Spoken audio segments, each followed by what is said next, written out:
Hi, everyone. Harry here to talk about the lawsuit brought by the Department of Justice against the state of Virginia, alleging the state is violating the National Voter Registration Act.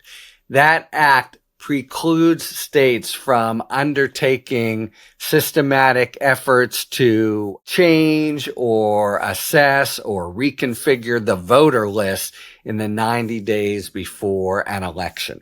And what's going on here? Glenn Youngkin, the Republican governor of Virginia, has mandated daily reports from the Department of Motor Vehicles to identify ostensibly individuals who the DMV has identified as non-citizens. Let me just stop right here because this hobby horse has been the one that Republicans have seized on in 2024. We're seeing it now really in a widespread way and many different contexts. It's their talking point to justify trimming of the rolls or otherwise taking measures that I think would be designed to cow legitimate voters from voting. Legitimate voters, especially voters who are naturalized citizens, from voting. And it's really just a bogus premise. So as best we can tell, there's essentially zero incidents of non-citizens trying to sneak a vote in a national election. And just stop and think about it for a moment. You're a non-citizen. You know you're not allowed to vote. You're going to risk your entire residency in the U.S., legal or otherwise, by trying to vote, and that can be a crime, or it can really shine a spotlight on your status in order to make sure you put your one vote in for president. It's a far-fetched premise, but it's also empirically a bogus one. There's 15 years ago some suggestion of some votes along these lines, but there's really nothing here. But it's just what the Republicans in different states are using. So here, Youngkin is saying every day we're getting lists from the DMV of people who maybe are non-citizens. And then under the Virginia initiative from Youngkin, you get in touch with those people and say that they were pending cancellation unless they can affirm their citizenship within 14 days. Okay, you can just imagine the result here. First, some people are going to freak out. Just what's going on, but they won't want any part of it. Second, the net effect, and of course they know it, is not to filter out from the rolls non-citizens who aren't supposed to vote. It's to filter out citizens, naturalized immigrants who are supposed to vote, but this will make it hard for them or frighten them or just otherwise cow them into not voting, or just inertia. Who among us is, ready to fight the DMV bureaucracy in order to get the vote? And that is the idea here. So now comes the Department of Justice and says, look, you cannot do this. We sue you under the National Voter Registration Act.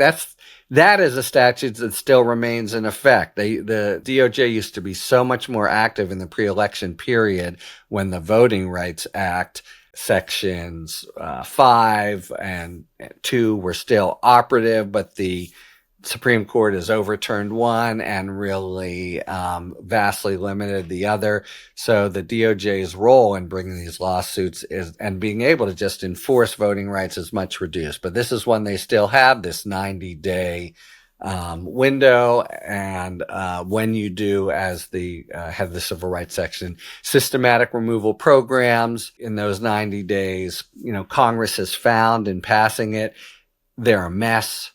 They're done under time pressure. They're very likely to keep eligible voters from voting. So for that reason, states, you can't do it. But Virginia here is doing it. So here comes the DOJ. Now, of course, it's a war of words, and what Youngkin and Virginian Republicans are saying, this is just a desperate attempt to attack the legitimacy of the elections in the Commonwealth, the very crucible of the American democracy. We will defend these common sense steps. But of course, these common sense steps are designed to sound commonsensical, but really be ways to just depress the vote turnout among naturalized citizens in Virginia. So there's another case like this in Alabama, where again they say Alabama voted the quiet period provision. And in Alabama also it had to do with supposedly ferreting out non-citizens. So we're in a period, and it's only going to increase, of just widespread, diverse, varying theory kinds of lawsuits, almost all by Republicans, unless it's defensive ones by Democrats, trying to basically winnow out the rolls and have fewer people vote among cohorts that they think are more likely to vote Democrat. And that's what we have here. The cohort would be naturalized citizens. And they're just going after them in a cynical way, saying that we don't want non-citizens to vote, but really they don't want naturalized citizens to vote, or at least want to reduce that turnout. So that's what's going on here, and we'll see if the DOJ lawsuit will prevail. We now are, up against it 3 weeks or so that courts can always say not enough time to mess with things. And I'm sorry, one of the really characteristic features of election litigation is it's often done under extreme time pressure, and certain things just have to be abandoned because there's no time to pursue them. There is time. 3 weeks before the election, the lawsuit against Virginia here, the lawsuit against Alabama. So we'll see what happens, and the federal court agrees with the DOJ and orders the governor of Virginia to stop this comparison, these daily comparisons and supposed lists of possible non-citizens from the DMV. Again, these lists are really not of non-citizens. If you look closely, almost certainly not. But there's some indication or some anomaly that gives the basis for state officials to come out and force them to make a showing that some of them, a good percentage maybe, won't make of these naturalized citizens out of fear or inertia or whatever. So that's the game, and we'll see if DOJ is able to effectively counter it. Talk to you later. Thanks for tuning in. If you enjoyed this video and other Talking Feds content, please take a second to like and subscribe. Talk to you later.